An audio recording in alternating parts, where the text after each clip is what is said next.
السلام عليكم ورحمة الله وبركاته. إن الحمد لله نحمده ونستعينه ونستغفره ونعوذ بالله من شرور أنفسنا ومن سيئات أعمالنا من يهده الله فلا مضل له ومن يضلله فلا هادي له وأشهد أن لا إله إلا الله وحده لا شريك له وأشهد أن محمدا عبده ورسوله. يا أيها الذين آمنوا اتقوا الله حق تقاته ولا تموتن إلا وأنتم مسلمون. يا أيها الناس اتقوا ربكم الذي خلقكم من نفس واحدة وخلق منها زوجها وبث منهما رجالا كثيرا ونساء واتقوا الله الذي تساءلون به والأرحام إن الله كان عليكم رقيبا. يا أيها الذين آمنوا اتقوا الله وقولوا قولا سديدا يصلح لكم أعمالكم ويغفر لكم ذنوبكم ومن يطع الله ورسوله فقد فاز فوزا عظيما. أما بعد فإن خير الحديث كتاب الله وخير الهدي هدي محمد صلى الله عليه وسلم وشر الأمور محدثاتها وكل محدثة بدعة وكل بدعة ضلالة وكل ضلالة في النار. أعوذ بالله من الشيطان الرجيم. بسم الله الرحمن الرحيم. إن الله عنده علم الساعة وينزل الغيث ويعلم ما في الأرحام وما تدري نفس ماذا تكسب غدا وما تدري نفس بأي أرض تموت إن الله عليم خبير. মহান আল্লাহর সমস্ত প্রশংসা যে আল্লাহ রাব্বুল আলামিন সবকিছুর খোঁজ খবর রাখেন, যে আল্লাহ রাব্বুল আলামিন মানুষকে অল্পই জ্ঞান দান করেছেন। দরুদ ও সালাম নাযিল হোক নবী মুহাম্মদুর রাসূলুল্লাহ সাল্লাল্লাহু আলাইহি ওয়াসাল্লামের প্রতি, যার মাধ্যমে আল্লাহ পাক রব্বুল আলামিন আমাদেরকে বিভিন্ন গায়েব সম্পর্কে, বিভিন্ন অদৃশ্য সম্পর্কে সহি জ্ঞান দান করেছেন। কয়েক সপ্তাহ আগে আখিরাত সম্পর্কে, পরকাল সম্পর্কে আলোচনা করেছিলাম এবং সে সম্পর্কে বলেছিলাম যে আজকে শুধু আলোচনা পরকালের বিভিন্ন স্তর নিয়ে হলো সংক্ষেপে, ভূমিকা স্বরূপ। পরকালের প্রায় 15 বেশি স্তর নিয়ে আলোচনা করা হয়েছিল, আর ওয়াদা করেছিলাম যে এগুলি নিয়ে ইনশাআল্লাহ তাআলা আগামীতে বিস্তারিত আলোচনা হবে। আজকে তার একটি অংশ আপনাদের সামনে পেশ করব, আখিরাত বা পরকালের একটি স্তর সম্পর্কে, আর তা হচ্ছে কিয়ামত।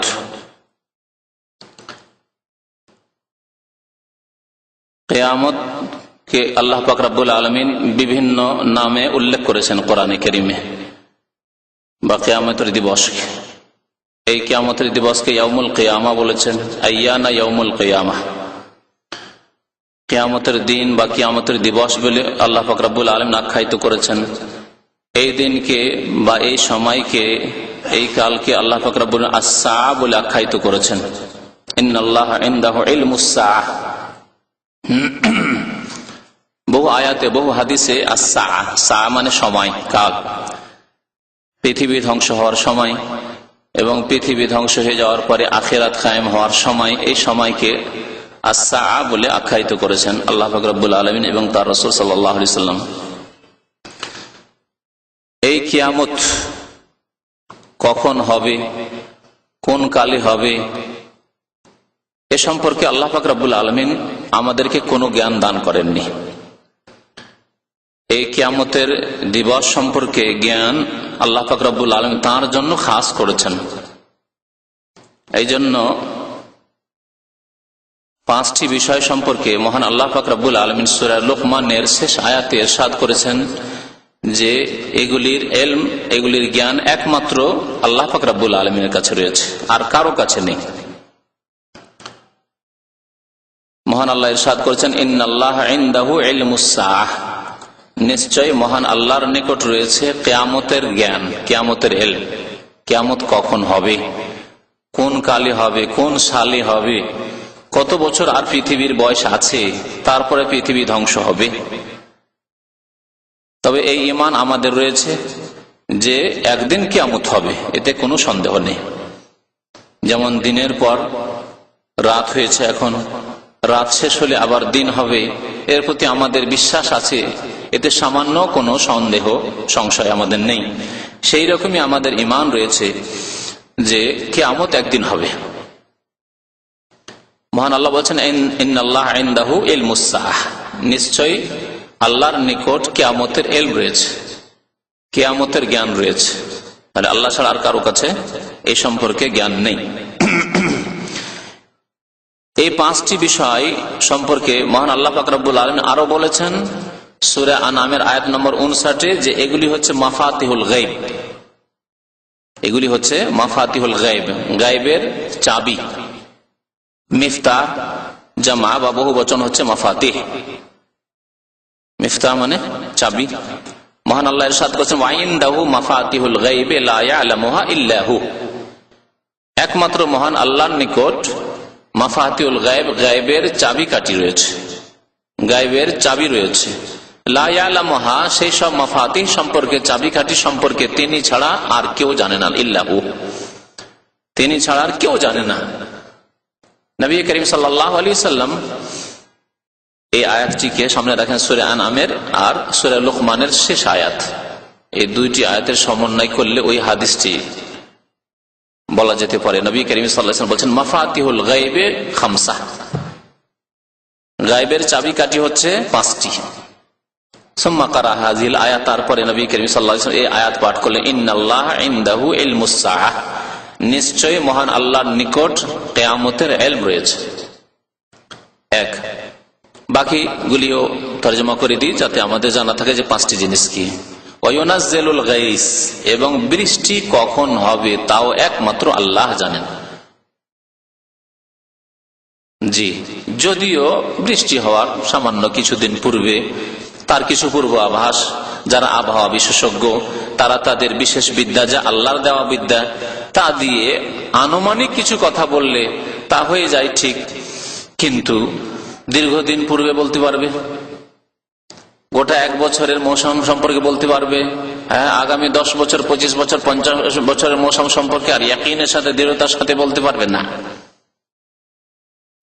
তাহলে আল্লাহ পাক রব্বুল আলামিন যে বিদ্যা দিয়েছেন সেই বিদ্যা দিয়ে সামান্য কিছু কথা বলে দেওয়া, এর মানে এই নয় যে এই আয়াতের বিপরীত হয়ে গেল তো না।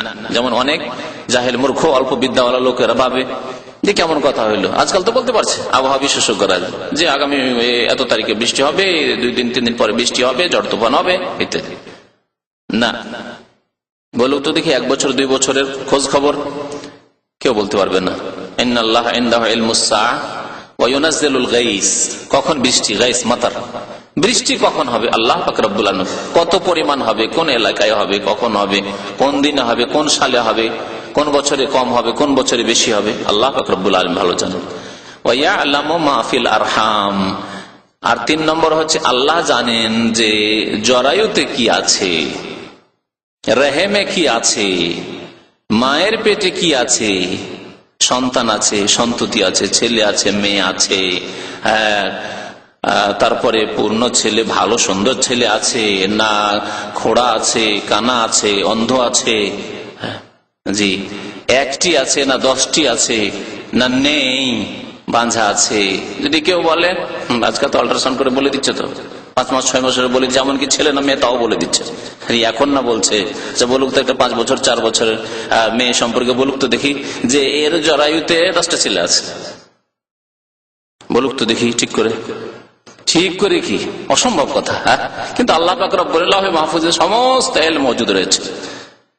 বরং এই ছেলে এই মেয়ে জন্মার আগেই আল্লাহ পাক রব্বুল আলামিনের ইলমে রয়েছে যে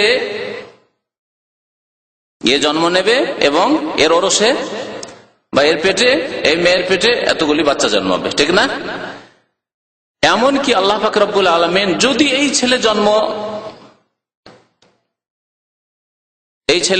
ধরেন একজন জন্ম নিচ্ছে বা জন্ম একজন নেবে না, তার জন্ম হবে না বা জন্ম হবে মারা যাবে, সে যদি বেঁচে থাকতো, এই উদাহরণটা দিই খুব সহজে বোঝানোর জন্য, যে একটি ছেলে জন্ম নিল বা একটি মেয়ে জন্ম নিল, তারপরে মারা গেল, সাবালক হতে পারলো না। যদি ছেলে যদি সাবালক হতো, বড় হওয়ার পরে সেও সৎ হতো না অসৎ হতো, তার বাচ্চা হতো না, তাও আল্লাহ পাক রব্বুল আলামিন জানেন। ইন্নাল্লাহা বিকুল্লি শাইইন আলিম, সবকিছু সম্পর্কে তিনি সর্বজ্ঞ, সবকিছু জানেন আল্লাহ পাক রব্বুল আলামিন। ওয়ায়ালামু মা ফিল আরহাম, জরায়ু সম্পর্কে আল্লাহ পাক রব্বুল আলামিন জানেন যে কি আছে তাতে, কার ঘরে কি হবে, কি জন্মাবে। ওমা তাদরি নাফসুন মাযা তাকসিবু গাদা, আর আগামী কালকে কি করবে কোন ব্যক্তি জানে না। আপনি কি করবেন, আমি কি করব, আমার কি হবে, আপনার কি হবে, উন্নতি হবে, অবনতি হবে, সুখ হবে, দুঃখ হবে, কোথায় থাকবেন, কোথায় খাবেন, কি খাবেন। মাযা তাকসিবু গাদা, চাকরি করবেন, ব্যবসা করবেন, জি। ওমা তাদরি নাফসুন মাযা তাকসিবু গাদা, কেউ জানে না, কোন ব্যক্তি জানে না যে আগামীকালকে তার কি হবে, কি করবে, কেউ জানে না। অনেকেই খুব উন্নতি করেছেন, কোনদিনই এই কল্পনা করতে পারেনি যে আমি এত উন্নতি করতে পারবো, আরে আমি এত উন্নতি করতে পারবো, কল্পনা করতে পারেননি। অনেকের এমন অবনতি ঘটেছে, খুব সম্ভ্রান্ত পরিবারের ছেলে, এমন সর্বনাশ হয়েছে যে কল্পনা করতে পারেনি যে আমি এত হতভাগা হব।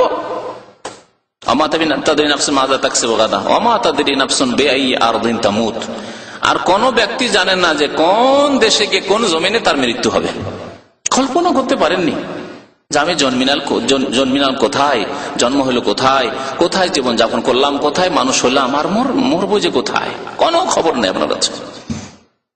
বেআইয়ার দিন তামুত, এই পাঁচটি বস্তুকে আল্লাহ পাক রব্বুল আলামিন বলেছেন ওয়াইনদাহু মাফাতিহুল গায়ব, আল্লাহর নিকটে মাফাতিহুল গায়ব রয়েছে। যাই হোক, আসল বিষয়বস্তু হচ্ছে কিয়ামত সম্পর্কে ইলম। কিয়ামত সম্পর্কে ইলম একমাত্র কিয়ামত কখন হবে, কোন বছরে হবে, কত বছর পরে হবে, পৃথিবীর বয়স আর কত আছে, এইসব কথা একমাত্র আল্লাহ পাক রব্বুল আলামিন জানেন।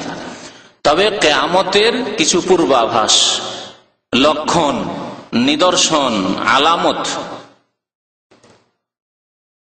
রাসূলুল্লাহ সাল্লাল্লাহু আলাইহি সাল্লাম বলে দিয়েছেন। রাসূলুল্লাহ সাল্লাল্লাহু আলাইহি সাল্লাম বলে দিয়েছেন কিয়ামত সম্পর্কে। কিয়ামত সম্পর্কে যখনই মুশরিকরা নবী করিম সাল্লাল্লাহু আলাইহি সাল্লামকে জিজ্ঞাসা করত, তখন আল্লাহ পাক রব্বুল আলামিন উত্তর শিখিয়ে দিতেন। জি, সূরা আরাফের আয়াত নম্বর 187 তে মহান আল্লাহ ইরশাদ করেছেন যে ইয়াসআলুনাকা আনিস সাআহ, তারা হে নবী আপনাকে জিজ্ঞাসা করে কিয়ামত সম্পর্কে। আনিস সাআহ, কিয়ামত সম্পর্কে জিজ্ঞাসা করে। কি জিজ্ঞাসা করতো, যে কখন হবে। হে মুহাম্মদ, তুমি যে নবী বলছো, নিজেকে রাসূল বলছো, তোমার কাছে ওহী আসে, বলো দেখি যে কিয়ামত আর পৃথিবীর বয়স কত আছে, কতদিন পরে পৃথিবী ধ্বংস হয়ে যাবে, বলো দেখি। যাতে করে নবী সাল্লাল্লাহু আলাইহি ওয়াসাল্লাম নীরব হয়ে যান, জবাব না দিতে পারেন, আর তখন আমরা হইচই করে বলবো যে দেখো দেখো, কিছু জানে না তো। নবী বলে নিজেকে না, জিজ্ঞাসা করতো তা। আইয়ানা মুরসাহা, কখন অনুষ্ঠিত হবে কিয়ামত। হে নবী মুহাম্মদ সাল্লাল্লাহু আলাইহি ওয়াসাল্লাম, আপনি বলেন ইন্নামা ইলমুহা ইনদা রাব্বি, এর ইলম, এর জ্ঞান তো একমাত্র আমার রবের কাছে রয়েছে, আমার কাছে নেই। আল্লাহ পাক রব্বুল আলামিন তার ইলমে, তার ক্ষমতায় কাউকে শরীক করেননি। ইন্নামা ইলমুহা ইনদা রাব্বি লা ইউজাল্লিহা লিওয়াক্তিহা ইল্লা হু, তার সময় সম্পর্কে আল্লাহ পাক রব্বুল আলামিন তার ছাড়া আর কাউকে জ্ঞান দেননি, একমাত্র তার কাছে জ্ঞান রয়েছে, কোন ব্যক্তিকে এই সম্পর্কে জ্ঞান দেননি। আর এই সম্পর্কে আরো একটি কথা এই আয়াতে বলা হয়েছে, লা তাতিকুম ইল্লা বাগতাহ, এ কিয়ামত আসবে আকস্মিক, হঠাৎ করে।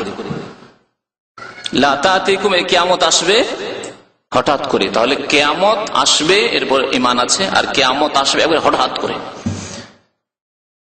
মানুষ নিজের নিজের কাজে ব্যস্ত থাকবে, ভাবতেই পারবে না যে আজকে কিয়ামত হয়ে যেতে পারে, ভাবতেই পারবে না যে আজকে পশ্চিম দিক থেকে সূর্য উঠে যেতে পারে।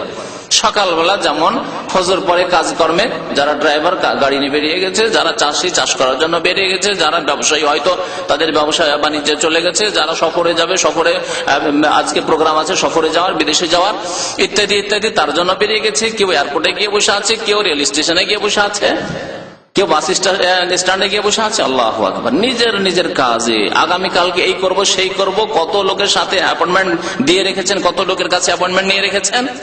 জি, এগুলি কি আকস্মিক না, হঠাৎ। সেই জন্যই তো এরকম।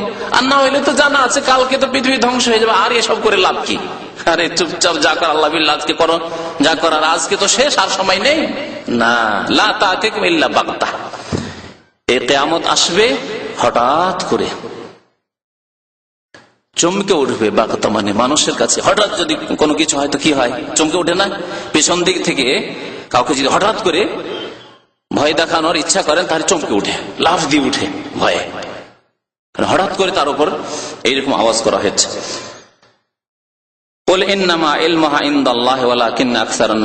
আবার আল্লাহ পাক বলছেন, হে নবী তাদেরকে বলে দেন যে এর ইলম একমাত্র আল্লাহর নিকট রয়েছে, অধিকাংশ মানুষ এ সম্পর্কে জানে না, এই জন্য তারা জিজ্ঞাসা করে। আসলে কিয়ামত সম্পর্কে ইলম একমাত্র আল্লাহর কাছে রয়েছে। আল্লাহ পাক আবার সূরা নাজিয়াত, আমপারার একটি সূরা, সূরা নাজিয়াত বলছেন, ইয়াসআলুনাকা আনিস সাআতি আইয়ানা মুরসাহা, কিয়ামত সম্পর্কে তোমাকে জিজ্ঞাসা করে কখন হবে।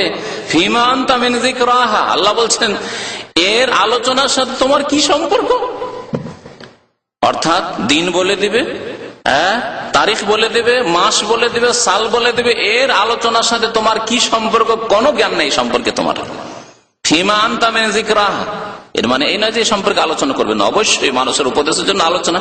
আল্লাহ কোরআনে স্বয়ং করেছেন, কিয়ামত সম্পর্কে বারবার আলোচনা করেছেন, নবী করিম সাল্লাল্লাহু আলাইহি ওয়াসাল্লাম বলেছেন, তার লক্ষণ বলেছেন ইত্যাদি। জিবরাইল আলাইহিস সালাম এসে জিজ্ঞাসা করেছেন, নবী সাল্লাল্লাহু আলাইহি ওয়াসাল্লাম জবাব দিয়েছেন। ফিমা আনতা মিন যিকরাহা, এর নির্দিষ্ট করে দিন বলে দেওয়া, সাল বলে দেওয়া, সময় বলে দেওয়া, এর সাথে তোমার কোনো সম্পর্ক নেই। ইলা রাব্বিকা মুনতাহা, এর চূড়ান্ত জ্ঞান একমাত্র তোমার রবের কাছে রয়েছে। ইলা রাব্বিকা মুনতাহা ইন্নামা আনতা মুনজিরু মান ইয়াখশাহা, আপনার ডিউটি ওই নাই যে লোকজনকে বলবেন যে দেখো সাবধান হয়ে যাও, কিয়ামত কিন্তু 2008 সালে হয়ে যাবে, 2010 সালে হয়ে যাবে, 2020 সালে হয়ে যাবে, 40 বছর পরে হয়ে যাবে ইত্যাদি না। আপনার ডিউটি হচ্ছে মুনজিরু মান ইয়াখশাহা, যে কিয়ামতকে ভয় করে, কিয়ামতের দিনে বিচার দিবসে জবাবদেহি সম্পর্কে চিন্তাশীল, তাকে আপনি সতর্ক করবেন, তারা সাবধান হবে, সতর্ক হবে তারা। আপনি মুনজির, সতর্ককারী, সাবধানকারী, তাদেরকে সাবধান করুন যে পাপ থেকে সাবধান হয়ে যাও, গুনাহ থেকে সাবধান হয়ে যাও, অন্যায় কাজ থেকে, জুলম অত্যাচার থেকে সাবধান হয়ে যাও, নামাজ ছাড়া থেকে সাবধান হয়ে যাও, শিরক বিদআত থেকে সাবধান হয়ে যাও। ইন্নামা আনতা মুনজিরু মান ইয়াখশাহা কাআন্নাহুম ইয়াওমা ইয়ারাউনাহা লাম ইয়ালবাসু ইল্লা আশিয়াতান আও দুহাহা, যেদিন হঠাৎ করে কিয়ামতকে দেখতে পাবে যে আজকে কিয়ামত হয়ে গেল, পশ্চিম দিক থেকে সূর্য উঠে গেল, আর সময় নেই, তখন মনে হবে পৃথিবীতে অথচ 80 বছর 90 বছর বয়স হতে 100 বছর বয়স পেয়েছে, মনে হবে লাম ইয়ালবাসু ইল্লা আশিয়াতান আও দুহাহা, সামান্য কিছুক্ষণ, হয় বিকাল, আশিয়া মানে বিকেল বেলা, সামান্য বিকালবেলা কিছুক্ষণ পৃথিবীতে কাটালাম, আও দুহা অথবা দোহা সকালবেলাকে বলা হয়, সকালবেলা কিছুক্ষণ সময় আমরা পৃথিবীতে কাটালাম। এমন অবস্থা হবে, ভয়াবহ অবস্থা, এমন হতভম্ব হবে যে মনে হবে আর অশান্তি যখন মানুষের হয়, যখন কষ্ট হয়, তখন অতীতের শত শত বছরের সুখ ভুলে যায়। আপনি 25-50 বছর যদি খুব সুখে কাটিয়ে থাকেন আর শেষ জীবনে যদি মারাত্মক রোগে আক্রান্ত হন আপনি, তাহলে জীবনের সমস্ত সুখ ভুলে যাবেন। কত যে ভালো ভালো খাবার খেয়েছেন, আর কত যে ভালো ভালো লেবাস পোশাক পরেছেন, আর কত যে আয়েশ আরাম করেছেন, আর কত যে আপনার ছেলে মেয়েদেরকে নিয়ে আনন্দ করেছেন, সব ভুলে যাবেন আপনি। লাম ইয়ালবাসু ইল্লা আশিয়াতান আও দুহাহা, এরকম মনে হয় যে বিকালবেলা কিছুক্ষণ সময় কেটেছে অথবা সকালবেলা কিছুক্ষণ সময় পৃথিবীতে কেটেছে। এই কিয়ামতের বেশ কিছু লক্ষণ আছে। এই কিয়ামত সম্পর্কে আরেকটি কথা বলি যে কিয়ামত যদি মুসলিমকে বলি যে ইমানদার, তার জন্য আল্লাহ এবং তার রাসূলের কথা যথেষ্ট যে কিয়ামত হবে, এবং এর প্রতি প্রত্যেক মুসলিম মুমিনের ঈমান রয়েছে। কিন্তু একজন মানুষ যে আল্লাহ বিশ্বাসী নয়, পরকালে বিশ্বাসী নয়, কিয়ামতে বিশ্বাসী নয়, হিসাব নিকাশে বিশ্বাসী নয়, হয় সে কাফের, অমুসলিম, আল্লাহ পরকালে বিশ্বাস করে না, অথবা নাস্তিক, মুরতাদ। জি, আর বহু মানুষ আজকাল মুসলিম সমাজে হয়েছে, নামেতে মুসলমান, হয়তো বলতে পারে যে হ্যাঁ আমাদের কিয়ামতে বিশ্বাস আছে, কিন্তু বিশ্বাস থাকলে তার জন্য যে কর্ম হওয়া উচিত এরকম কোনো কর্মও নেই। এদের সম্পর্কে কি বলা যেতে পারে? যাদের কোনো কর্ম তৎপরতা নেই, মেহনত পরিশ্রম নেই। আমরা জানি যে আমরা বড় হয়েছি, আমাদের যারা বিয়ে শাদী করেননি এখন তো দায়িত্ব চাপে নেই, তারপরে টাকা পয়সা ইনকাম করছেন। কি জন্য? কারণ আপনার ঈমান, বিশ্বাস, এই বিশ্বাস আছে যে আমাকে বিয়ে শাদী করতেই হবে, আর বেঁচে থাকলে আমাকে স্ত্রীকে খাওয়াইতেই হবে, ছেলে মেয়েদের লালন পালন করতেই হবে, খরচ খরচা করতেই হবে, তাদের বাড়ি ঘর তৈরি করতেই হবে, এসব করতে হবে, তার জন্য মেহনত করছে।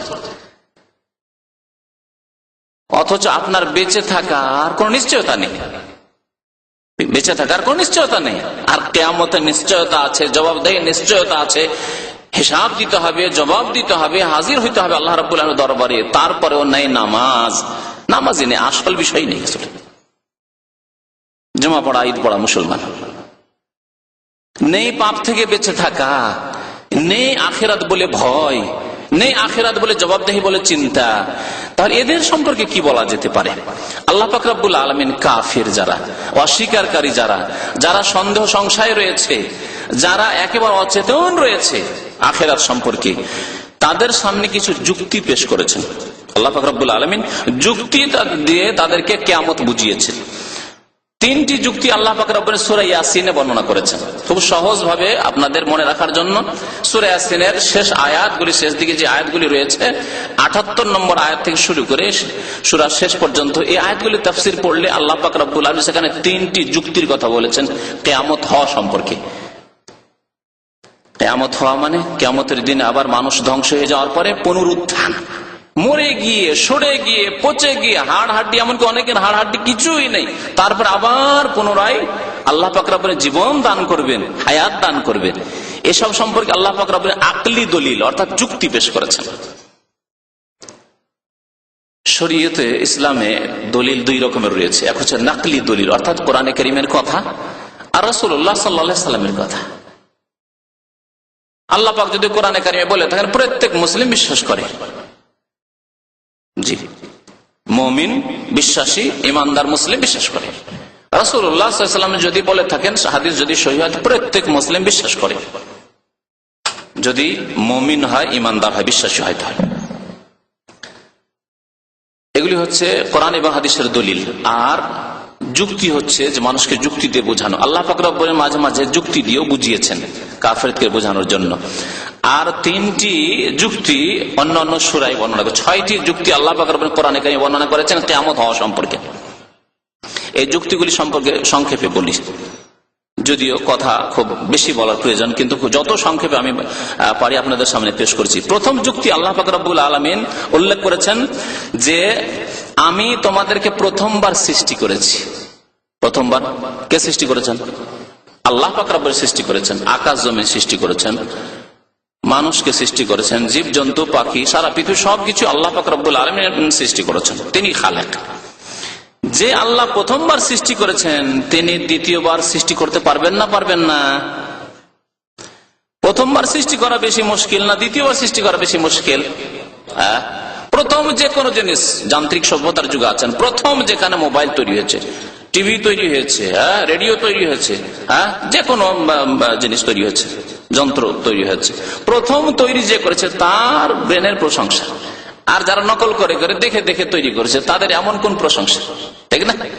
আল্লাহ পাক রব্বুল আলামিন এই যুক্তি পেশ করেছেন। মহান আল্লাহ ইরশাদ করেছেন, ওয়া দারাবা লানা মাসালান ওয়া নাসিয়া খালকাহ। আমার সম্পর্কে তারা উপমা পেশ করে, বিভিন্ন রকমের কথাবার্তা বলে আল্লাহ সম্পর্কে। ওয়া নাসিয়া খালকা, নিজের সৃষ্টিকে ভুলে গেছেন যে আল্লাহ কেমন করে তাকে সৃষ্টি করেছে।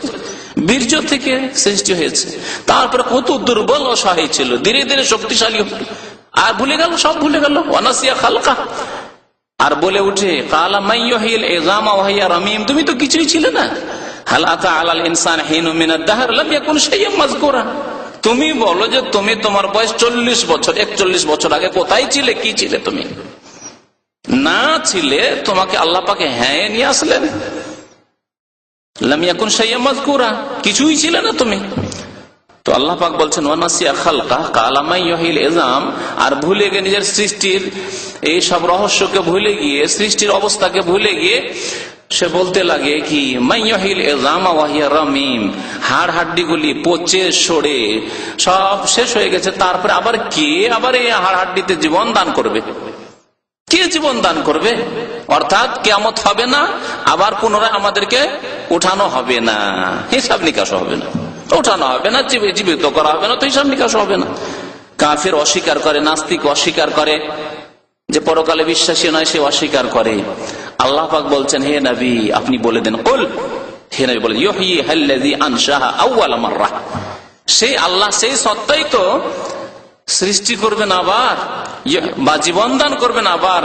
আল্লাযী আনশাহা আউয়ালা মাররা, যিনি প্রথমবার সৃষ্টি করেছিলেন, প্রথমবার যিনি তোমাকে বীর্য থেকে নিয়ে এসেছিলেন। আর এত সুন্দর মানুষ বানিয়েছিলেন তোমাকে, আর এত বিচক্ষণ আল্লাহ পাক রব্বুল তোমাকে বানিয়েছিলেন, আবার তোমার মৃত্যু এসেছিল, আবার তুমি মাটিতে সরে গলে শেষ হয়ে গেছিলে, তিনি দ্বিতীয়বার তোমাকে জীবন দান করবেন। ওয়া হুয়া বিকুল্লি খালকিন আলিম, এবং সেই আল্লাহ প্রত্যেক সৃষ্টি সম্পর্কে সম্যক জ্ঞানী। কোথায় এই সৃষ্টির লাশ পচে সরেছে, কোথায় আছে, ওখান থেকে জীবিত করতে হবে। জমিনকে আল্লাহ আদেশ করবেন, জমিন ওয়াখরাজাতিল আরদু আসকালাহা, জমিন তার বোঝাকে বের করে দিবে, বের করো তোমার পেটে যা আছে, কে কে আছে তোমার পেটে সবকে বের করো। সূরা ইয়াসিন আয়াত নম্বর 78, 79 আল্লাহ পাক রব্বুল আলামিন এই যুক্তি পেশ করেছেন। আর একটি যুক্তি পেশ করেছেন যে একটি বস্তু থেকে তার বিপরীত বস্তু তৈরি হয়। এই থেকে দিয়ে এক বস্তু থেকে, একটি বস্তু আছে তার বিপরীত বস্তু তা থেকে তৈরি হয়। এই ফর্মুলা থেকে আল্লাহ পাক রব্বুল আলামিন এই যুক্তি পেশ করেছেন যে একজন মানুষ সরে গলে যাওয়ার পরে, নিশ্চিহ্ন হয়ে যাওয়ার পরে নেই, তারপর আল্লাহ পাক রব্বুল আলামিন তাকে সৃষ্টি করবেন কেমন, যেমন একটি জিনিস থেকে, সেই জিনিস থেকে তার বিপরীত বস্তুকে আল্লাহ সৃষ্টি করেন। কেমন? আরব দেশে দুটি গাছ ছিল, সেই দুইটি গাছ সম্পর্কে বলা হয়েছে, হেজাজে পাওয়া যেত, যে প্রাচীন যুগে যখন আগুনের প্রয়োজন হতো, সফরে আছে আগুনের প্রয়োজন, তখন এই দুইটি গাছ মারখ এবং ইফার, এই দুটি গাছের নাম বলা হয়েছে। এই দুইটি গাছের একবারে তাজা ডালকে, তাজা শাখাকে নেওয়ার পরে একটাকে অন্যটার সাথে ঘষা দিত।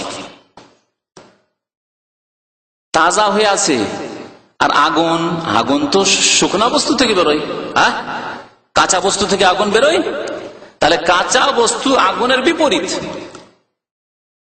কাঁচা বস্তু হচ্ছে আগুনের বিপরীত। আল্লাহ পাক বলছেন যে আল্লাহ পাক রব্বুল আলামিন কাঁচা বস্তু থেকে, কাঁচা ডাল থেকে আগুন বের করতে পারেন।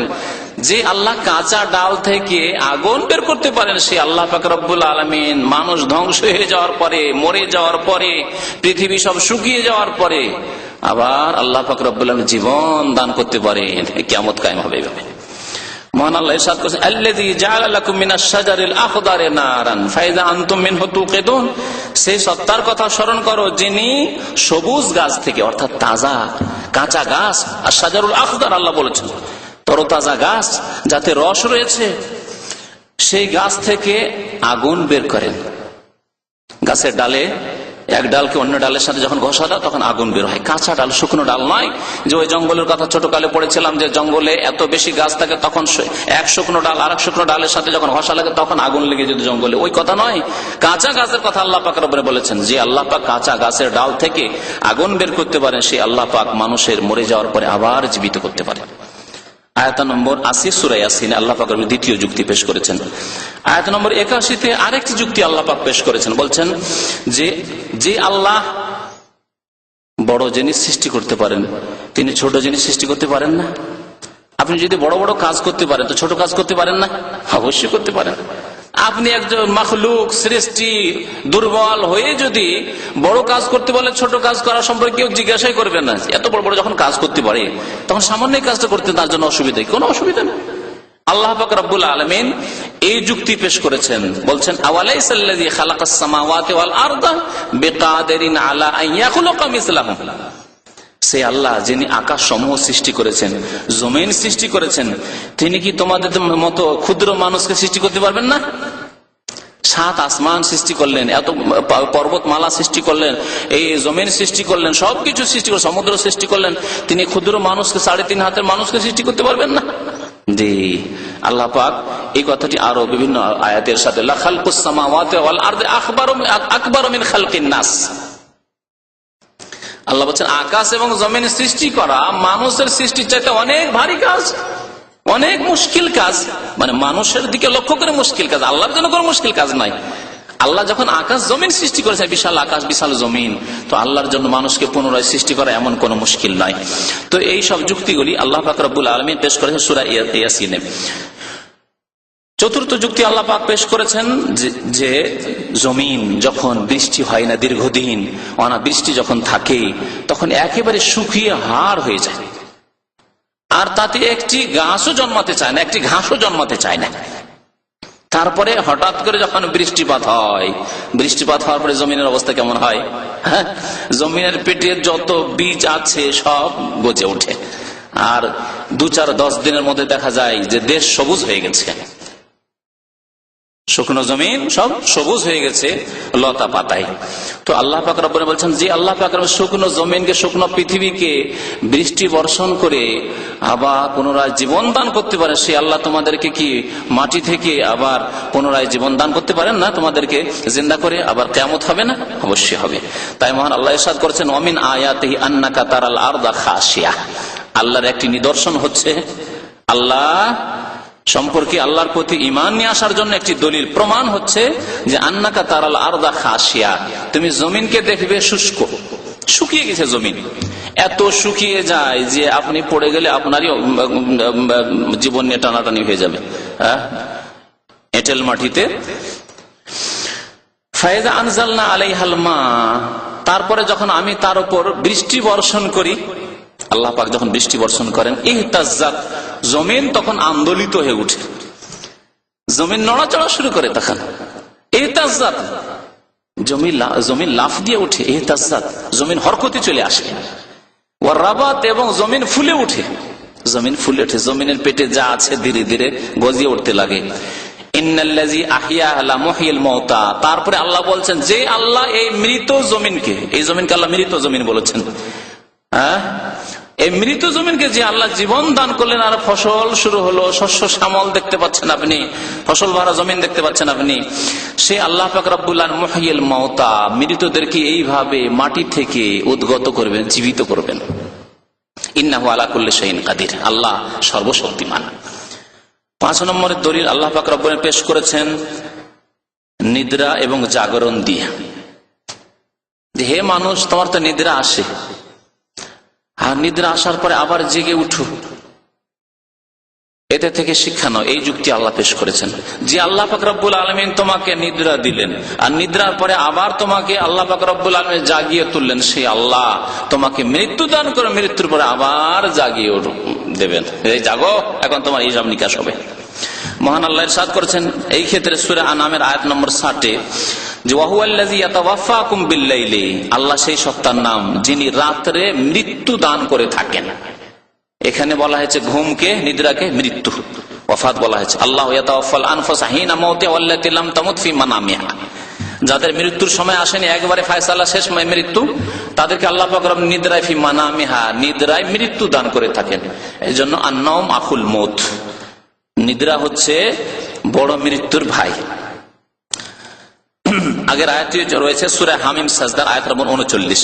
এই আয়াতে সূরা আনামে মহান আল্লাহ ইরশাদ করেছেন, ওয়া হুয়াল্লাযী ইয়াতাওয়াফাকুম বিল-লাইলি ওয়া ইয়ালামু মা জারাহতুম মিন-নাহার, আর দিনে যে পরিশ্রম করো, কাজকর্ম করো, তাও আল্লাহ জানেন যে কি কাজ করছো, ভালো কাজ করছো, মন্দ কাজ করছো, হালাল করছো, হারাম করছো, নাই করছো, অন্যায় করছো, সবকিছু আল্লাহ জানেন।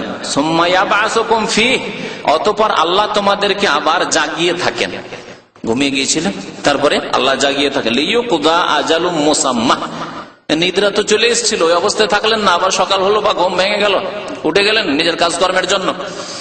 কি জন্য আল্লাহ পাক উঠিয়ে দেন, এইভাবে জাগিয়ে দেন? লিইয়ুকযা আজালুম মুসাম্মা, নির্দিষ্ট আল্লাহ তোমাকে সময় দিয়েছেন, সেই সময়টুকু তোমাকে পুরো করে আসতে হবে পৃথিবীতে। সুম্মা ইলাইহি মারজিউকুম, অতঃপর আবার আল্লাহর কাছে তোমাদেরকে ফিরে আসতে হবে, আল্লাহর কাছে ফিরে আসতে হবে।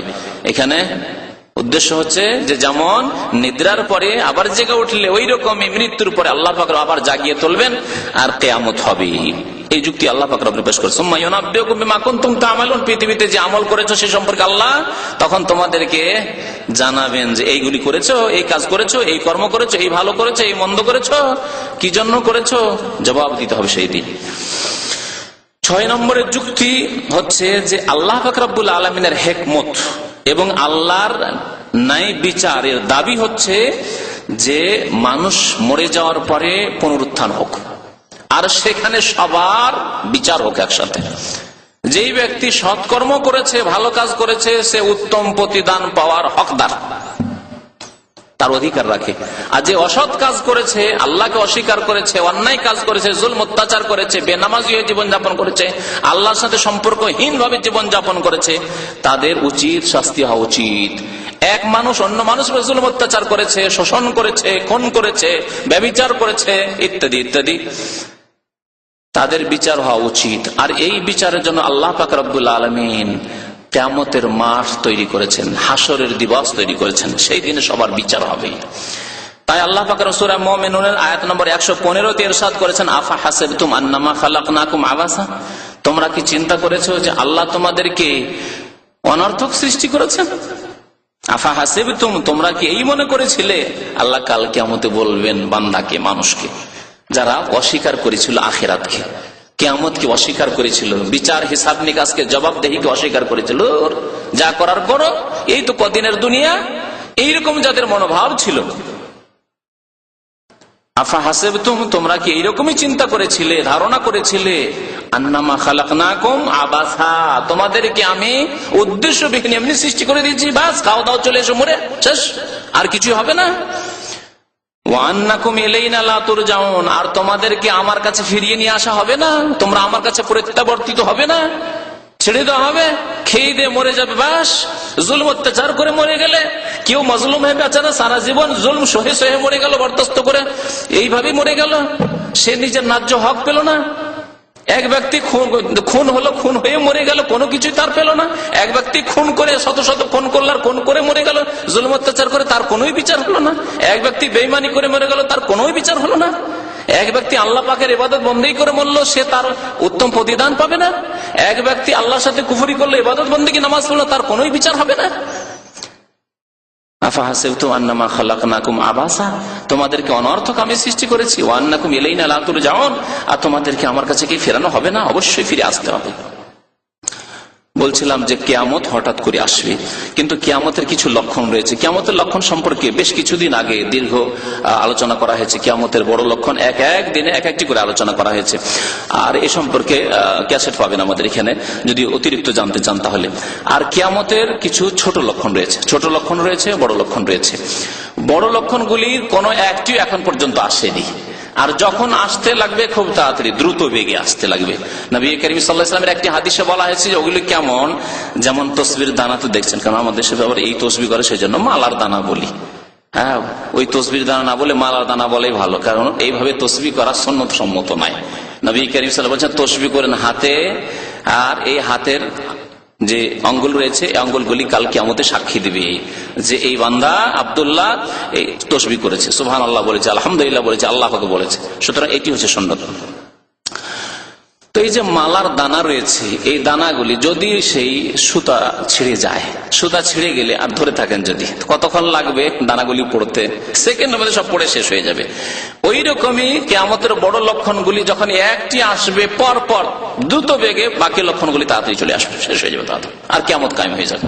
আর বেশি সুযোগ পাবেন না নিজের সংশোধনের জন্য, সংস্কারের জন্য, আর জীবনের উন্নতির জন্য, আর তওবার জন্য, ইস্তেগফারের জন্য বেশি সুযোগ পাবে, ইবাদত বন্দেগীর সুযোগ পাবেন না বেশি। আর ছোট ছোট লক্ষণ নবী করিম সাল্লাল্লাহু আলাইহি ওয়াসাল্লামের জামানা থেকে শুরু হয়েছে, বরং নবী করিম সাল্লাল্লাহু আলাইহি ওয়াসাল্লামের ইন্তেকাল একটি লক্ষণ কিয়ামতের, যে নবীর ইন্তেকাল হয়ে গেছে, কিয়ামত আব চলে আসবে, কিয়ামত আসতে আর দেরি নেই। তারপরে 1400 বছর হয়ে গেছে, আরো যে কতদিন যাবে আল্লাহ পাক রব্বুল আলামিন ভালো জানেন। নবী করিম সাল্লাল্লাহু আলাইহি ওয়াসাল্লামকে যখনই কেউ কিয়ামতের সময় কাল সম্পর্কে জিজ্ঞাসা করেছে, তখন নবী করিম সাল্লাল্লাহু আলাইহি ওয়াসাল্লাম তার জবাব দেননি, কারণ তার কাছে সে সম্পর্কে ইলম ছিল না। তাই তিনি জবাব দিতেন এমন যে জবাব দিয়ে মানুষের সংশোধন হয়। কিছু লক্ষণ বলে দিতেন, যেমন জিবরাইল আলাইহিস সালাম যখন জিজ্ঞাসা করলেন মানুষের আকার ধরে লোকজনকে জানানোর জন্য, যে এই প্রশ্নের উত্তর লোকেরা জানুক, সাহাবারা জানুক, তাই জিবরাইল আলাইহিস সালাম একদিন এসে নবী সাল্লাল্লাহু আলাইহি ওয়াসাল্লামের সামনে বসে গেলেন আর জিজ্ঞাসা করতে লাগলেন। কয়েকটি প্রশ্ন করেছিলেন, ইসলাম সম্পর্কে, ঈমান সম্পর্কে, ইহসান সম্পর্কে, কিয়ামত সম্পর্কে, কিয়ামতের লক্ষণ সম্পর্কে, 5টি প্রশ্ন। কিয়ামত সম্পর্কে যখন জিজ্ঞাসা করা হলো নবী করিম সাল্লাল্লাহু আলাইহি ওয়াসাল্লামকে, তখন বললেন মাল মাসউলু বিআলামা মিনাস সাইল, যাকে জিজ্ঞাসা করা হয়েছে তিনি সাইলের চাইতে, অর্থাৎ জিজ্ঞাসাকারী জিবরাইল চাইতে বেশি জানেন না। অর্থাৎ মুহাম্মদ সাল্লাল্লাহু আলাইহি ওয়াসাল্লাম জিবরাইল চাইতে বেশি ইলম রাখেন এই সম্পর্কে। যেমন জিবরাইলও জানে না যে কোন সালে কিয়ামত হবে, কত বছর পরে, আর কত সালে কোন তারিখে, তেমনি মুহাম্মদ সাল্লাল্লাহু আলাইহি ওয়াসাল্লামও জানেন না। তখন বুখারী মুসলিমের হাদিস, নবী করিম সাল্লাল্লাহু আলাইহি ওয়াসাল্লামকে জিবরাইল আলাইহিস সালাম জিজ্ঞাসা, আখবিরনি আন আমারাতিহা, তার কিছু আলামত, লক্ষণ, নিদর্শন বলে দেন। আমারাত মানে লক্ষণ। তখন নবী করিম সাল্লাল্লাহু আলাইহি সাল্লাম দুই একটি লক্ষণ বলেছিলেন।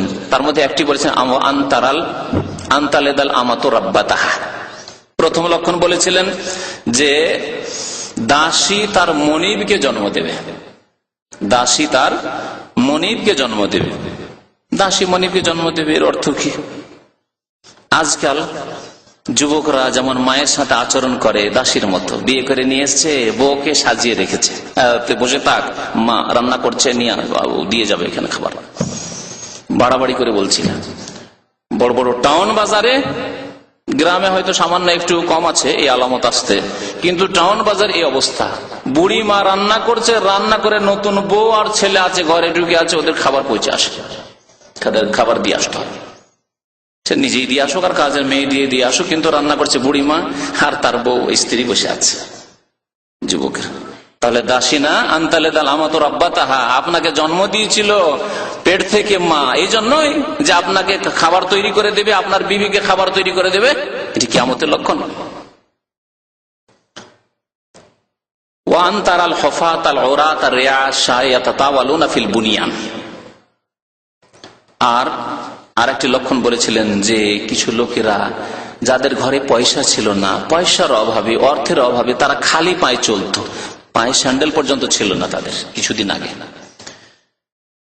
আর শরীরে কাপড় ছিল না, একটা গেঞ্জি গায়ে দিয়ে থাকতো, না হলে খালি গায়ে দেখবেন একটা লুঙ্গি পরে, ছিঁড়া ফাটা লুঙ্গি পরে খালি গায়ে থাকতো, গেঞ্জির পয়সা ছিল না। মনে পড়ছে এরকম দেখেছি যে গেঞ্জি মানুষ পরতো না, ওই একটা শার্ট রাখতো, জামা রাখতো, ছেঁড়া ফাটা যা থাকতো আর কাঁধে করে নিয়ে যেত। এরকম গ্রামের লোকদেরকে দেখেছি, হাটে বাজারে গেল তখন কাঁধে করে নিয়ে গেছে, বা কোনো জায়গায় দরকার হলে পরে নেবে। বিবাহ শাদীতে ওই খালি গায়ে যাচ্ছে আর ওই কাঁধে করে রেখেছে। তারপরে ধার নিতে দেখেছি, নিজের জামা কাপড় নেই, জামা নেই, একটা লুঙ্গি পরে দিন কাটাই, এইসব দেখেছি দৃশ্য। বিবাহ শাদীতে যাবে, গ্রামের যারা একটু সচ্ছল তাদের বাড়িতে একটা শার্ট ধার করে নিয়েছে, যে শার্টটা দাও, আমার ছেলে ওই যাবে বিয়েতে যাবে, বরযাত্রী যাবে, তো শার্টটা দাও। ধার নিয়ে গেছে, আর ধার নিয়ে অপরের তো ধার করা জিনিস পরেনি, আবার ফিরিয়ে দিতে হবে, কাঁধে করে নিয়ে গেছে। তারপরে বিয়ে বাড়ি থেকে কিছুক্ষণ পরে নিয়েছে, ফিরিয়ে দিয়ে দিয়েছে। 20 বছর 25 বছর আগে অবস্থা দেখেছি। আজকে বললে ওই যুবক ছেলেরা হাসবে, যে কোন কথাবার্তা বলছে, মনে হচ্ছে আদম কালকার কথাবার্তা। হ্যাঁ, এক একজনের কাছে 10 জোড়া 20 জোড়া, তাই না? নবী করিম সাল্লাল্লাহু আলাইহি ওয়াসাল্লাম বলেছেন, এত গরিব মানুষদের কাছে আল্লাহ এত বেশি পয়সা দেবেন, হঠাৎ করে এত বেশি পয়সা হবে যে তাদের পকেটে মোবাইল। ঠিক কিনা বলেন? তাদের পকেটে মোবাইল, যাদের একটা জামা ছিল না, একটা গেঞ্জি ছিল না, যাদের স্যান্ডেল জুতা ছিল না, কিছু ছিল না।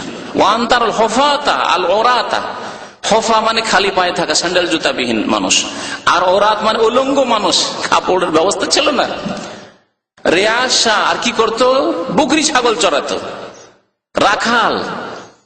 আর হঠাৎ করে এত অঢেল পয়সার মালিক হলো, ইয়াতাতাওয়ালুনা ফিল বুনিয়ান, তখন প্রতিযোগিতা শুরু করলো যে ভালো বিল্ডিং তৈরি করতে হবে, বিল্ডিং তৈরি করব। দেখছি গ্রামে এইরকম একটা বিল্ডিং তৈরি হয়েছে, বা এই মহল্লাতে, এই শহরে এইরকম একটা বিল্ডিং তৈরি হচ্ছে, টাওয়ার তৈরি হচ্ছে, আমার টাওয়ার এর চাইতে ভালো হবে, এর চাইতে বড় টাওয়ার আমি তৈরি করব। আজকাল প্রতিযোগিতা চলছে না? যারা ছাগল বকরি চলে তো তাদেরই প্রতিযোগিতা চলছে, যে কিয়ামতের লক্ষণ এটা চলে এসেছে। কিয়ামতের লক্ষণগুলি সম্পর্কে আরো একটি কথা বলে দিই, যে যেগুলি ছোট লক্ষণ, সেই ছোট লক্ষণগুলি সম্পর্কে ওলামারা বলেছেন যে কিছু লক্ষণ আছে যেগুলি এসেছে আর শেষ হয়ে গেছে, আর আসবে না, শেষ হয়ে গেছে ওইগুলি।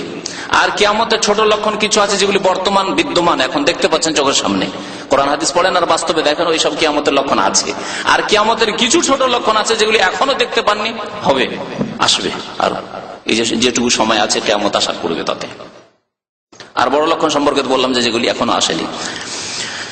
তো কিয়ামতের ছোট লক্ষণগুলি সম্পর্কে কয়েকটি লক্ষণের কথা বলি আপনাদেরকে। এই হাদিস হয়ে গেল, জিবরাইল আলাইহিস সালামের হাদিস হয়ে গেল। নবী করিম সাল্লাল্লাহু আলাইহি সাল্লামকে আরেক ব্যক্তি জিজ্ঞাসা করলেন যে মাতা সাতু ইয়া রাসূলুল্লাহ, কিয়ামত কখন হবে? কিয়ামত কখন হবে? একজন বেদুইন যাযাবর এসে জিজ্ঞাসা করলো, মাতা সাতু ইয়া রাসূলুল্লাহ। নবী করিম সাল্লাল্লাহু আলাইহি ওয়াসাল্লাম, ওয়াইহাকা ইন্না সাতা আতিয়া, তোমার উপর আফসোস, কিয়ামত অবশ্যই হবে। তবে কিয়ামত সম্পর্কে, কিয়ামতের সময় সম্পর্কে জেনে কি হবে? মা আথামা আদাত্তালাহা, এমন কি প্রস্তুতি নিয়েছো, কিছু তৈরি করেছো? কিয়ামতে যে যাবে, পাড়ি দেবে, হাসরের মাঠে যাবে, বিচার দিবসে কি তৈরি করেছো? সেখানকার সম্বল, সেখানকার পাথেই কি তোমার কাছে? আমা আদাত্তালাহা, সেই ব্যক্তি বললেন যে মা আদাতুল্লাহ মিন কবীর সালাতিন ওয়ালা সিয়ামিন ইল্লা আন্নী উহিব্বুল্লাহ ওয়া রাসূলাহ। ইয়া রাসূলুল্লাহ, আমার কাছে নামাজের পাহাড় নেই আর রোজারও পাহাড় পর্বত নেই, মানে অনেক নামাজ অনেক রোজা নফল, উদ্দেশ্য হচ্ছে নফল। ফরজ অবশ্যই আদায় করেছেন, সুন্নাত অবশ্যই আদায় করেছেন, কিন্তু নফল নামাজ তাহাজ্জুদ পড়তে পারি না ইয়া রাসূলুল্লাহ, ইশরাক চাষ করতে পারি না, নফল নামাজ পড়তে পারি না, নফল রোজা সোমবার বৃহস্পতিবার রোজা রাখতে পারি না, মাসে 3টি রোজা রাখতে পারি না, এত বেশি আমি পারি না। তবে যথাসাধ্য আমি কি করি, ইন্নী উহিব্বুল্লাহ ওয়া রাসূলাহ, আল্লাহ এবং তার রাসূলকে খুব ভালোবাসি আমি। ওই সাহাবী বেদুইন, কিন্তু অন্তর পরিষ্কার, ইসলাম যেমনই ঢুকেছে খালেস ইসলাম ঢুকেছে, ভেজাল নেই তাতে। বলছেন ইন্নী উহিব্বুল্লাহ ওয়া রাসূলাহ। নবী করিম সাল্লাল্লাহু আলাইহি ওয়াসাল্লাম আনতা মা মান আহবাবতা, তুমি তার সাথেই থাকবে কাল কিয়ামতে যাকে তুমি ভালোবাসো। তুমি নবীকে ভালোবাসো, নবীর সাথেই তুমি কাল কিয়ামতে উঠবে।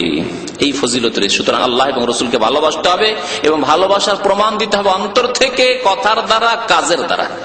ভালোবাসেন আর নবীর সাথে আপনার কোনো সম্পর্ক নেই।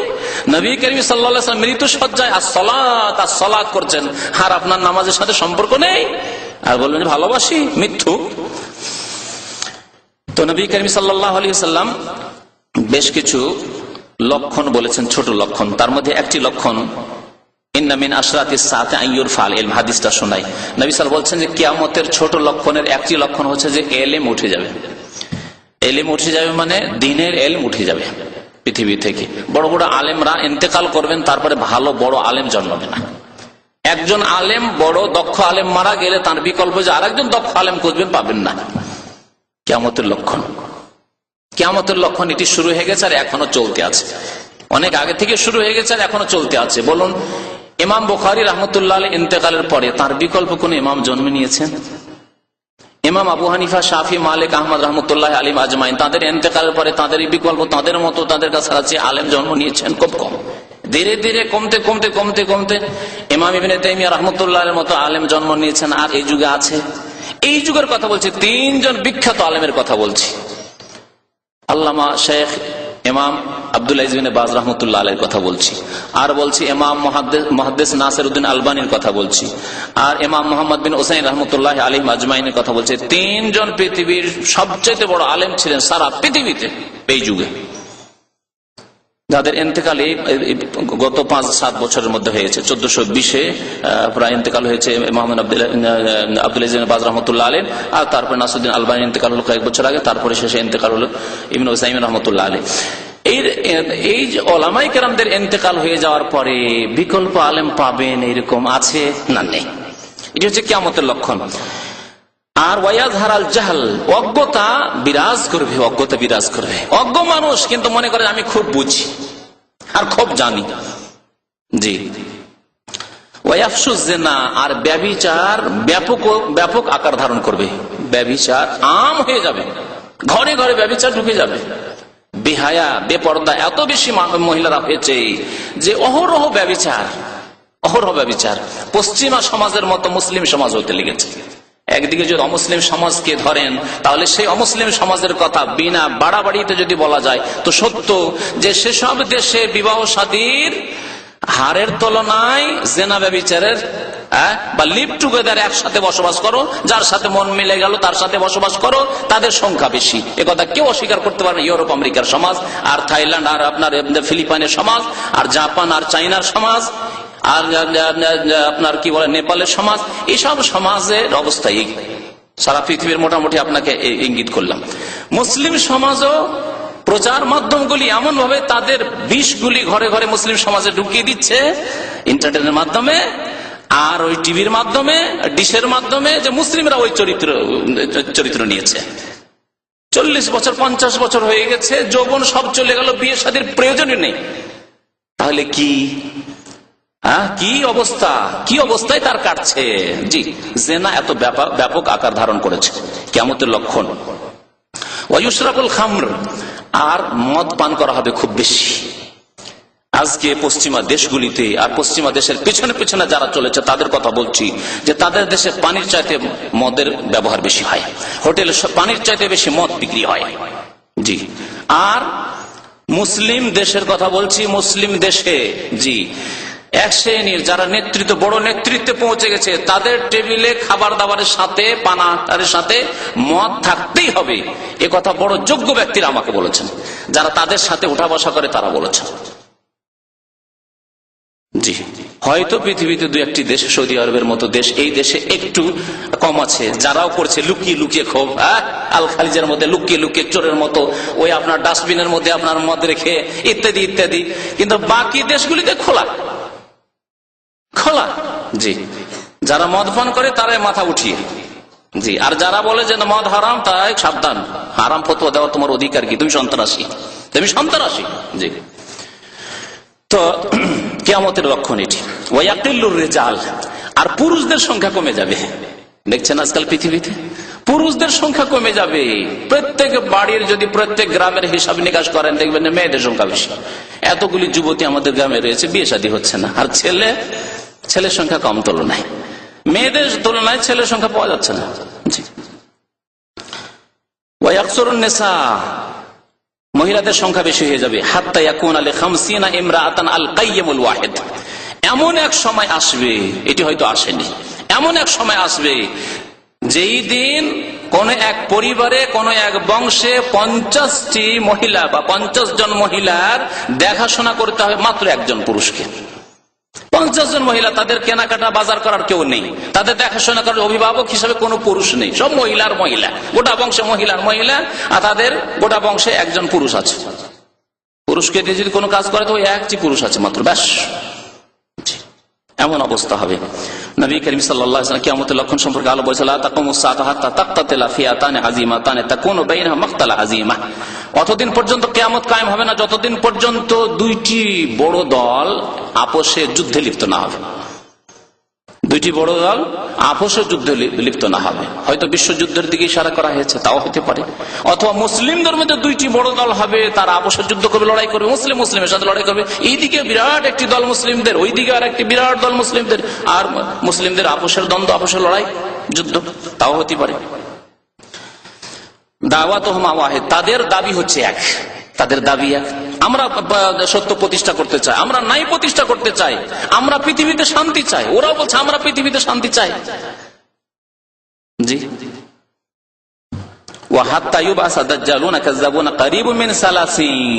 আর 30-এর কাছাকাছি মিথ্যুক নবী, যারা কাযযাব, মিথ্যুক আর দাজ্জাল হবে, তাদেরকে নবী কারীম সাল্লাল্লাহু আলাইহি ওয়াসাল্লাম দাজ্জাল বলে আখ্যায়িত করে। যারা মিথ্যুক নবী হওয়ার দাবি করবে, তাদের একজন 20 শতাব্দীর কে মির্জা গোলাম আহমদ কাদিয়ানি, তার অনুসারী কাদিয়ানিদের মিশন বাংলাদেশে কাজ করছে খ্রিস্টান মিশনের মতো।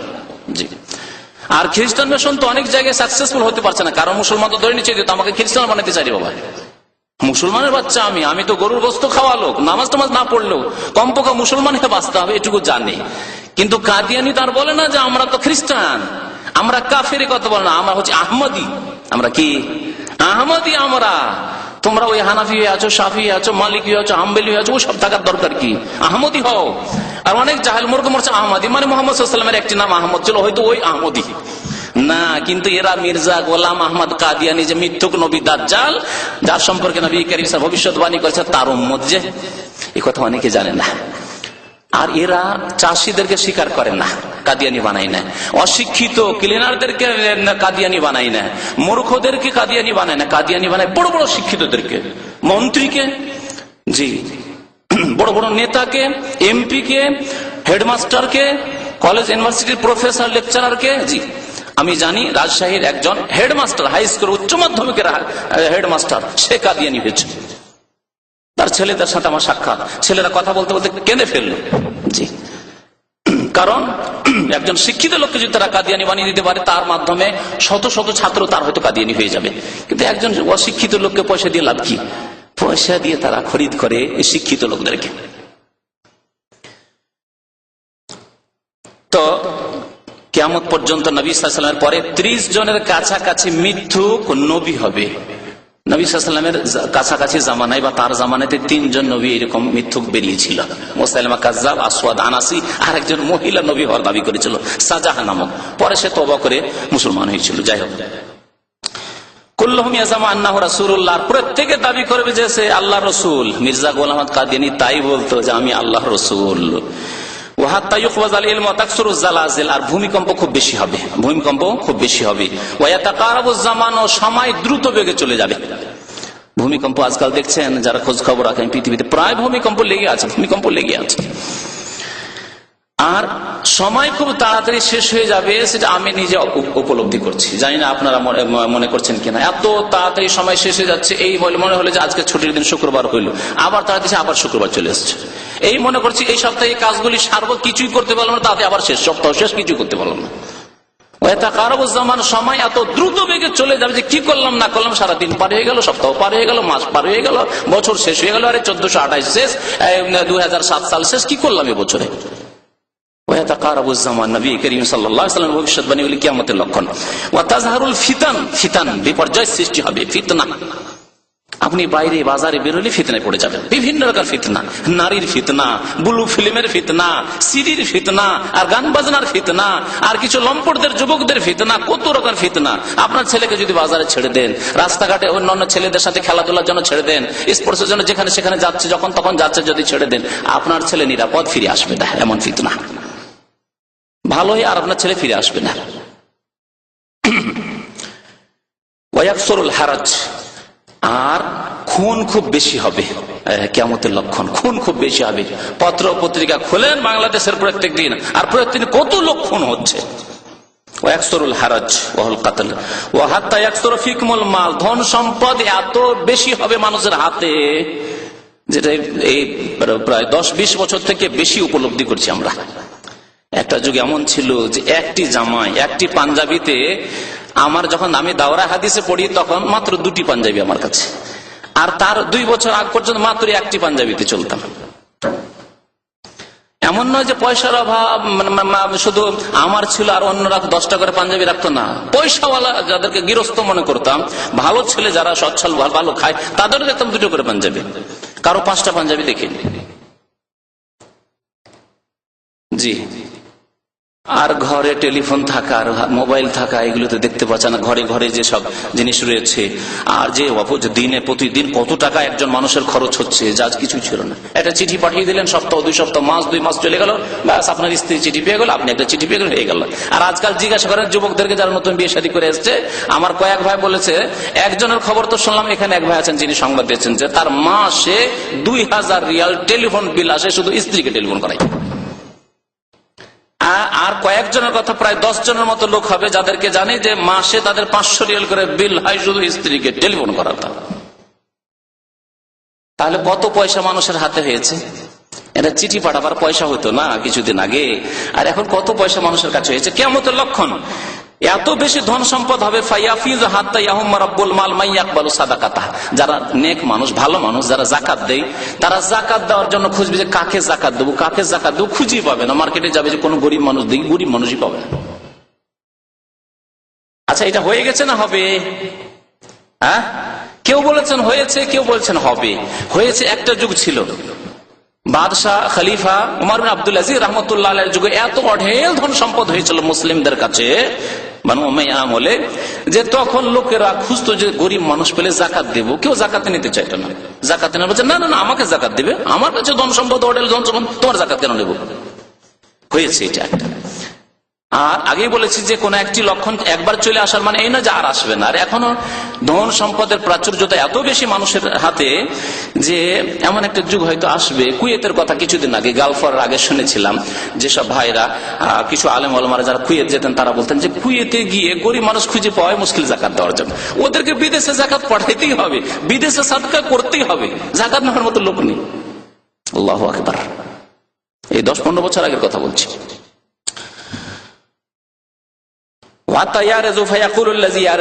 জাকাত দেওয়ার জন্য দিতে যেতে হবে, জাকাতটা নেওয়া না আমার, একটু দেখে মনে হচ্ছে যে উস্কো খুস্কো, অভাবী মনে হচ্ছে, কাপড় পুরানো, জাকাতটা আমার নেওয়া না। বলছেন না না, আজকে দরকার, লা আরাবালি বেহি। আরেকটি হাদিস রয়েছে যে কালকে যদি দিতে তাহলে দরকার হতো। গত বছর আমার প্রয়োজন ছিল, আলহামদুলিল্লাহ খুব সুখে আছি, এই মাসে খুব সুখে আছি, আর দরকার নেই, জাকাত নেবো না তোমার। তো এইভাবে এইভাবে বহু লক্ষণ, বহু আলামতের কথা, নিদর্শনের কথা নবী করিম সাল্লাল্লাহু আলাইহি ওয়াসাল্লাম বলেছেন।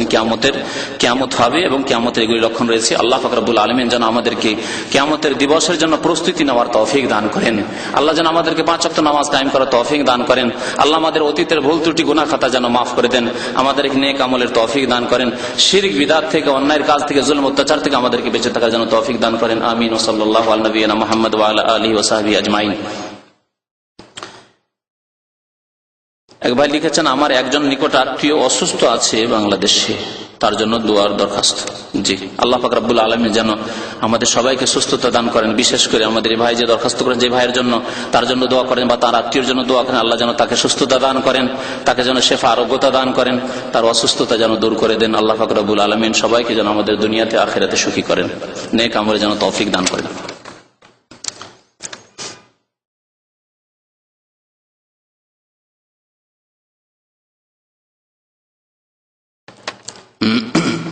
এক ভাই প্রশ্ন করেছেন কয়েকটি, তার মধ্যে প্রথম প্রশ্ন পড়ি।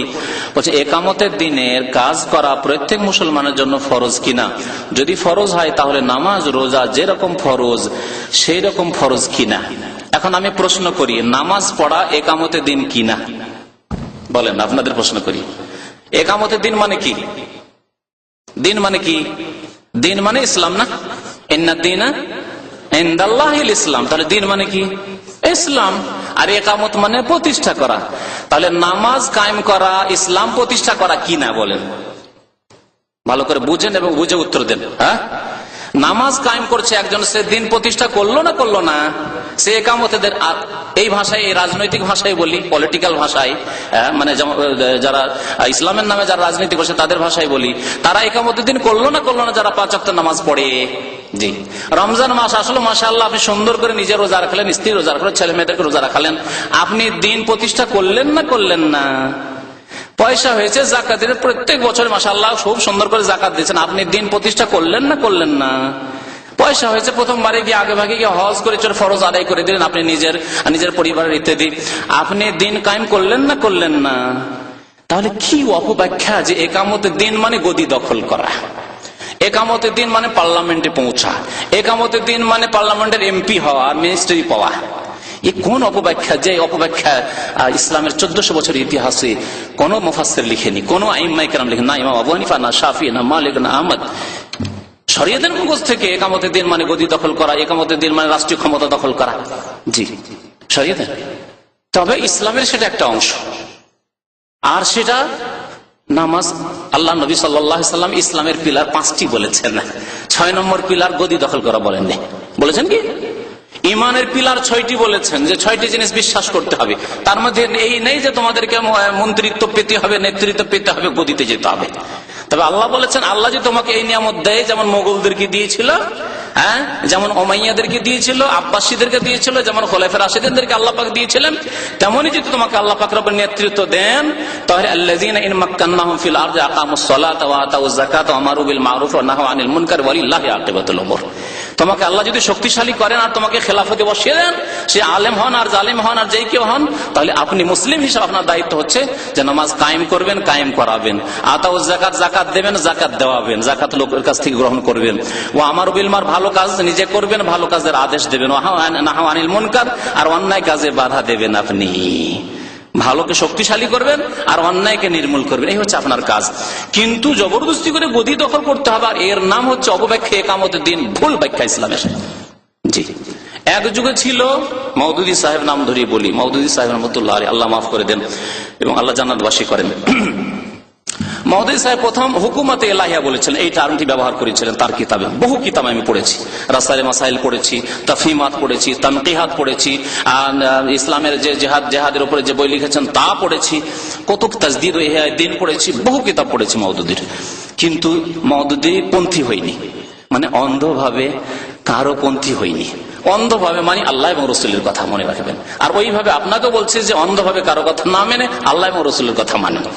তো আল্লাহ যেন তাকে জান্নাতবাসী করে। অনেক দিনের খেদমত আছে, কিন্তু অনেক ভুলও করেছেন তিনি, আল্লাহ যেন মাফ করে দেন। তো মওদুদী কি বলছিলাম, হুকুমতে ইলাহিয়া, তিনি তার কিতাবে, যে কিতাবগুলি পড়েছি, খুব বেশি ব্যবহার করেছেন হুকুমতে ইলাহিয়া কায়েম করনা, হুকুমতে ইলাহিয়া কায়েম করনা, হুকুমতে ইলাহিয়া মানে আল্লাহর হুকুমত। হুকুমত এলাহি মানে কি? এলাহ আল্লাহ, আল্লাহর হুকুমত কায়েম করতে হবে, আল্লাহর হুকুমত কায়েম করতে হবে। তার বিরোধীরা যেমন তবলিগি ভাইয়ের তার বিরোধী, দেওবন্দি ভাইয়ের দেওবন্দ তার বিরোধী, সাহারানপুর হাটহাজারিয়ারা তার বিরোধী, পাকিস্তানে বহু বিরোধী দলের রয়েছে, আর পীরপন্থীরা তার বিরোধী। এই বিরোধীরা যখন একবারে ঝড় তুললো যে আরে মওদুদি তো এমন একটা টার্ম নিয়ে আসলো, পরিভাষা নিয়ে আসলো ইসলামের 1400 বছর আমরা তো কোথাও শুনিনি হুকুমত এলাহিয়া, তখন তিনি টার্মটাকে চেঞ্জ করে দিলেন। তিনি তো চেঞ্জ করলেন, তার অনুসারীরা পাকিস্তানে, ভারতে বা বাংলাদেশে যারা ছিলেন তারা তখন চেঞ্জ করে দিয়ে এটাকে হুকুমত এলাহিকে কি করলেন? একামতে দিন। কারণ তার জন্য একটু সাহারা পেয়ে গেলেন কোরআনের আয়াতের, আনা আকিমুদ্দিনা ওয়ালা তাতাফাররাকু ফিহি। আল্লাহ বলছেন তোমরা দিন কায়েম করো, বিচ্ছিন্নতা সৃষ্টি করিও না। তো দিন কায়েম করো মানে গদি কোথায় আছে? আয়াতে, আয়াত আছে। দিন কায়েম করো মানে দিন যেভাবে আল্লাহ নাযিল করেন, যেভাবে রাসূল তাবলীগ করে গেছেন সেইভাবে কায়েম করো। আর রাসূলুল্লাহ সাল্লাল্লাহু আলাইহি ওয়াসাল্লাম একজন মানুষকে কলমা পড়ার পরে বলেছেন গদিতে পৌঁছিতে হবে, আমাদেরকে ক্ষমতা নিতে হবে জাহুল আবু লাহাব থেকে, না বলছে খামসু সালাওয়াত ফিল ইয়াউমি ওয়াল লাইলা। কি বলেছিলেন আগে? 5 ওয়াক্ত নামাজ পড়তে হবে। যদি মুআয বিন জাবালের হাদিস জানা আছে, ইয়ামানে যখন গভর্নর বানিয়ে পাঠিয়েছিলেন, তিনি তো গভর্নর মুআয বিন জাবাল, বুখারী শরীফের হাদিস। যখন মুআয বিন জাবাল বুখারী এতে যাচ্ছেন, ইয়ামান দেশে যাচ্ছেন, তখন নবী কি বলেছিলেন? এমন দেশে যাচ্ছ যেখানে আহলে কিতাব পাবে, তাদেরকে প্রথম ডাকবে কিসের দিকে? লা ইলাহা ইল্লাল্লাহর দিকে। ফাইনহুম আতাউকা লিযালিকা, যদি লা ইলাহা ইল্লাল্লাহ তারা মেনে নেয়, তখন তাদের কাছ থেকে গদি ছিনিয়ে নেবে তুমি। কথা নাকি বললেন? খামসা সলাওয়াতিল ফিল ফাআলিম আন্নাল্লাহ ইফতারাদা আলাইহিম খামসা সলাওয়াতিল ফিল ইয়াউমি ওয়াল লাইলা। 5 ওয়াক্ত নামাজের কথা বলবে। 5 ওয়াক্ত নামাজ যদি মেনে নেয়, তাদেরকে বলবে ইন্নাল্লাহ ইফতারাদা আলাইহিম যাকাতান সাদাকাতান তুখাযু মিন আগনিয়া ফাতুরাদ্দু আলা ফুকারাহিম। তাদের ধনীদের কাছ থেকে যাকাত নিয়ে গরিবদের মাঝে বিতরণ করবে, বলেননি? আর মাজলুমদের দোয়া থেকে বেঁচে থাকবে, ইলা আখিরিহি। আরো বহু হাদিস রয়েছে এই মর্মে।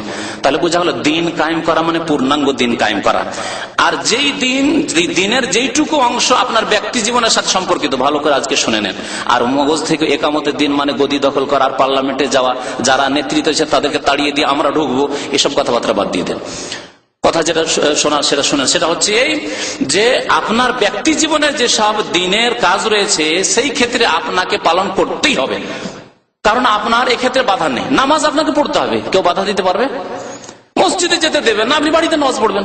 যদি এইরকমই পরিস্থিতিতে মসজিদে যেতে দেবেন আপনাকে, আল্লাহ আলহামদুলিল্লাহ কোনো কাফের দেশ এরকম হয়নি। তারপরে যদি হয় ব্যক্তি জীবনের ইবাদত একামতে দিন, নামাজে কায়েম করতে হবে। আর আকিমুদ্দিনা ওয়ালা তাতাফাররাকু, বিচ্ছিন্নতা সৃষ্টি করিও না। না ইমামের পিছনে নামাজ পড়বো না, ইমামের সাথে আমার গৃহদ্বন্দ্ব আছে, বা ইমামের সাথে আমাদের পারিবারিক দ্বন্দ্ব আছে, না যাবো না, আমি মসজিদে নামাজ পড়তে যাবো না। ওয়ালা তাতাফাররাকু, বিচ্ছিন্নতা সৃষ্টি করি না। মুসলিম ভাই ভাই হয়ে জামাত করে নামাজ পড়া। জি, রোজা রাখো, যাকাত দাও, হজ করো, জি, পর্দা কায়েম করো, জি, অন্যায় কাজ দূর করো, আর ভালো কাজ সৎ কাজের আদেশ দান করো। জি, এগুলি হচ্ছে একামতের দিন। ব্যক্তি জীবনে যতটা করতে পারবেন সেটা আপনাকে করতে হবে। তারপর কিছু কাজ রয়েছে পারিবারিক জীবনে, সেগুলো পরিবারকে নিয়ে সহযোগিতা তাদের নিতে হবে, স্ত্রী সহযোগিতা নিতে হবে, ছেলে মেয়েদের সহযোগিতা নিতে হবে। পারিবারিক ইসলামে যে পারিবারিক যে কাজগুলি রয়েছে। তারপরে কিছু সামাজিক কাজ রয়েছে যেগুলি সমাজ নিয়ে করে, সরকারের দরকারই নেই।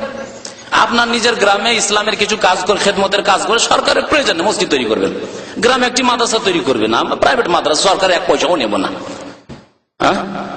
এটা একামতের দিন নয় কি? ইসলামিক মাদ্রাসা প্রতিষ্ঠা করা, দিন ইসলামের তালিমের চর্চা করা, অবশ্যই কোরআন হেফজ করানো, কোরআন হেফজের ব্যবস্থা করা, ইয়াতিম খানার ব্যবস্থা করা, এগুলো হচ্ছে একামতের দিন। তো এগুলির ক্ষেত্রে আমরা নিজেরাই করব।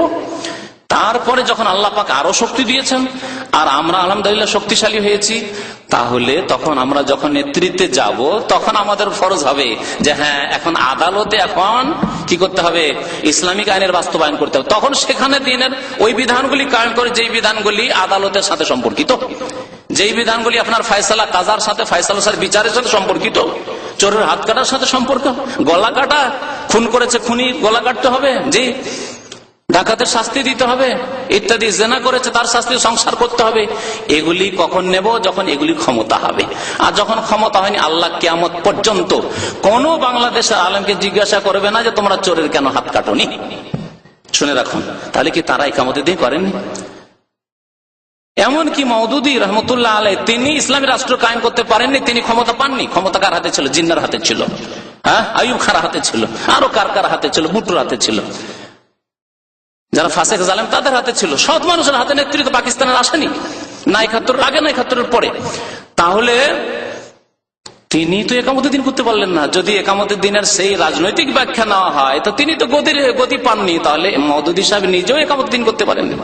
ইমাম ইবনে তাইমিয়া একামতের দিন করতে পারেন, কারণ তিনি নেতৃত্ব পাননি, তিনি কখনো খলিফা হননি। তাহলে ইমাম আবু হানিফা তিনি খলিফা হয়েছেন নাকি? তো ইমাম আবু হানিফা একামতের দিন করতে পারেননি। ইমাম শাফি, মালিক, আহমদ কেউ একামতের দিন করতে পারেন, কারণ তারা কেউ নেতৃত্বে যাননি। কোথায় যাবেন আপনি? সবার উপরে আপনি এই অপবাদ লাগিয়ে দিলেন যে হে আলেম ওলামার আইম্মায়ে কেরামরা, আপনার সবাই অসহায় দুর্বল, আপনাদের কোনো কাজ করার ক্ষমতা হয়নি। ইমাম বুখারী একামতের দিন করতে পারেনি, মানে গদি দখল করতে পারেনি। ইমাম মুসলিম, আবু দাউদ, তিরমিজি, নাসাই, ইবনে মাজাহ কোন ইমাম কি করতে পারেননি? গদি দখল করতে পারেননি। জি, তাহলে তারা একামতের দিন করেননি? বলবেন যে তারা একামতের দিন করেননি না, এইরকম কথা বলবেন না। এই ইসলামের অপব্যাখ্যা করা, এই যে রাজনৈতিক কিছু লোকেরা বলে যে আসলে কিছু কিছু লোকেরা রয়েছে যে কোরআন এবং হাদিস ভেঙে তারা রাজনৈতিক ব্যাখ্যা করে। এই রাজনৈতিক ব্যাখ্যাগুলি ইসলামের, যে একামতের দিন মানে হচ্ছে ওই গদি দখল করা, খবরদার। এই ব্যাখ্যা, যে ব্যাখ্যা এই 10-20 বছর আগে কেউ জানতো না। বেশি, আর একটু বেশি বলি, 50 বছর আগে এই ব্যাখ্যা কেউ জানতো না যে একামতের দিন মানে পার্লামেন্ট দখল করতে হবে, এই কথা কেউ জানতো না। তবে আল্লাহ পাক যদি শক্তি দেন, যেমন শক্তি দিয়েছেন ওমর রাদিয়াল্লাহু তাআলা আনহুকে, আবু বকরকে, উসমানকে, আলীকে, যেমন আল্লাহ পাক রব্বুল আলামিন শক্তি দিয়েছেন মুআবিয়া রাদিয়াল্লাহু তাআলা আনহুকে, যেমন শক্তি দিয়েছেন ওমর বিন আব্দুল আজিজকে, ওই রকমই হারুন রশিদকে, ইত্যাদি ইত্যাদি, কিয়ামত পর্যন্ত যত ভালো মানুষ এসেছেন আসবেন, ওই রকম আপনাকেও যদি শক্তি দেয়, তখন ইসলামিক আইনের বাস্তবায়ন করা আপনার জন্য ফরজ, যাকে আল্লাহ শক্তি দিয়েছেন। জি, আর আমরা, আমাদের কাজ হচ্ছে তাদের সহযোগিতা করবো। তাআওয়ানু আলাল বিররি ওয়াত তাকওয়া, আমরা সহযোগিতা করব, বাতিলের সহযোগিতা করব না, ফাসিকের সহযোগিতা করব না, সহযোগিতা করব যারা ইসলামিক আইনের বাস্তবায়ন করবে, তাদের সহযোগিতা করব। জি, বাকি প্রশ্ন উত্তর ইনশাআল্লাহ তাআলা আগামীতে দেওয়া হবে, কারণ সময় আজকে বেশি হয়ে গেছে। আর কোন ভাই মনে কষ্ট নেবেন না, আমি কষ্ট দেওয়ার জন্য বলিনি, বুঝানোর জন্য বলেছি। আর বুঝানোর জন্য বলতে গিয়ে মাঝে মাঝে কথা একটু গরম হতে পারে, কিন্তু আমি আশা করি যে আল্লাহ পাক রব্বুল আলামিন যারা ভুল করেছেন তাদেরকেও মাফ করবেন। তারা শিরক কুফরি করে মারা যাননি, আল্লাহ তাদেরকেও মাফ করবেন। আমি চাই সেসব উলামায়ে কেরামদেরকে মাফ করি, তাদের অনেক খেদমত রয়েছে, কিন্তু ভুল ত্রুটি হয়েছে হয়তো, এখনো যারা বেঁচে আছে তাদেরও ভুল ত্রুটি হয়েছে, হয়তো ইচ্ছা করে ভুল করেনি, তাদের অন্তরে সততা আছে, কিন্তু ভুল বুঝেছে ইসলাম সম্পর্কে, সঠিক জিনিসই বুঝেনি। সুরাকে বলছে গণতন্ত্র, সুরাকে বলছে গণতন্ত্র, কোথায় সুরা কোথায় গণতন্ত্র? যে গণতন্ত্রকে সারা জীবন ধরে মাওদুদি হারাম, কুফরি কুফরি কুফরি বলে ফতোয়া দিয়ে গেলেন, অস্বীকার করতে পারবেন কেউ? আসেন, যদি অস্বীকার করতে পারেন তো যে মাওদুদি সাহেব ফতোয়া দিয়েছেন যে গণতন্ত্র জায়েজ। জি, এর বেশি আর বলছি না, যথেষ্ট হয়ে গেছে। সাল্লাল্লাহু আলা নবিয়িনা মুহাম্মদ ওয়া আলা আলিহি ওয়া সাহবিহি।